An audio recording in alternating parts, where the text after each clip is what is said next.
Record. It's the 9th of Ellul. Let's think back a few weeks, maybe even a bit longer, a few years. Think about Shavuot. Many people have the custom of staying up all night on Shavuot. Maybe you didn't do it this year, maybe you did it many years ago. Why do we do that?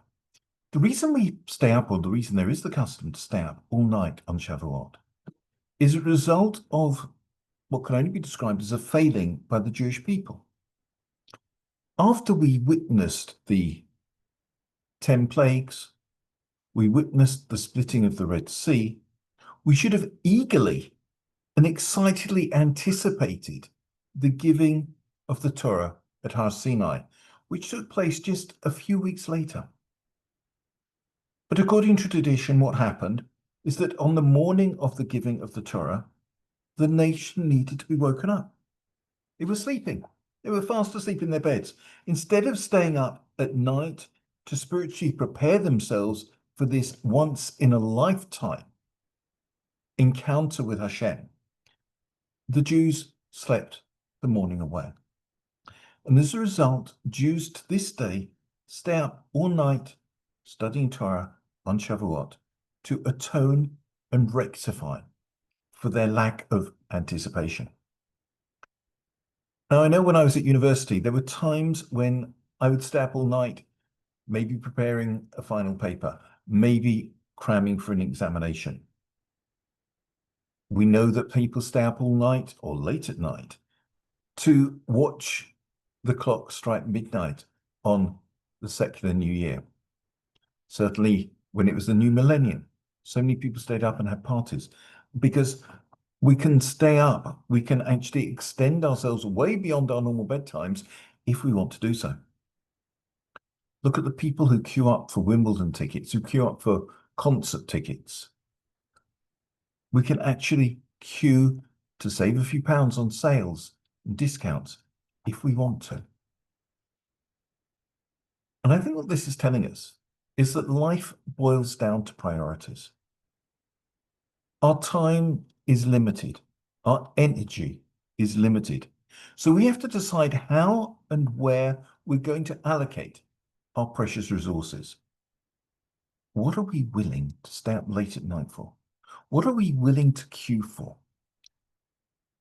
The month of Ellul is the time we determine where our priorities lie and where and to what causes we dedicate ourselves.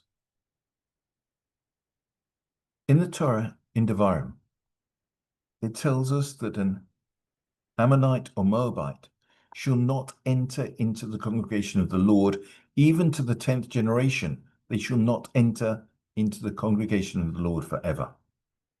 We're never allowed to accept anyone from the Ammonite or Moabite tribes, which of course no longer exist. We're not allowed to accept them as converts. Why is this so? The Torah gives us two reasons.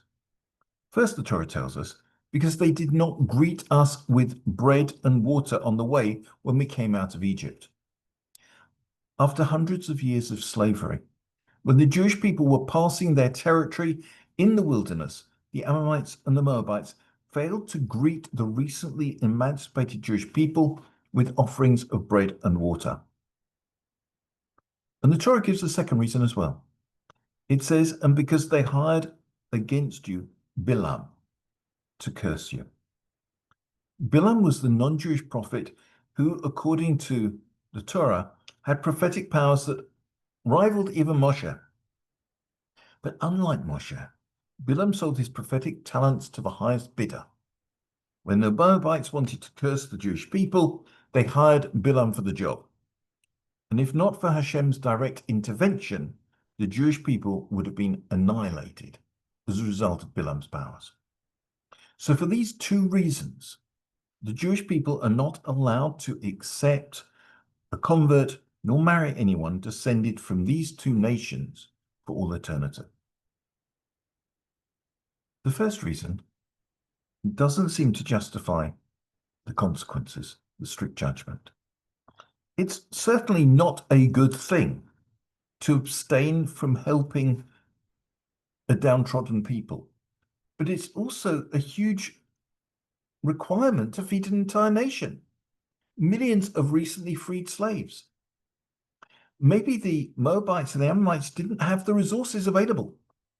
Or even if they did, withholding bread and water doesn't seem to be enough of a crime to justify the penalty.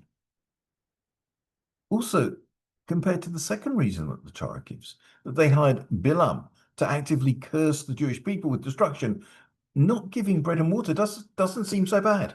It's not in the same league. If cursing the Jews is so much worse than not providing food, then why does the Torah need to list both reasons? It's, I suppose, a comparison to say that someone should go to prison for murder, yes, and also for crossing a red light. One infraction is so much worse than the other. Why even mention the red light? So why does the Torah give us both reasons? Not being hospitable, which is a passive minor infraction, and cursing, which is an active desire to harm. The Dubno Maggid says that it's really only one reason.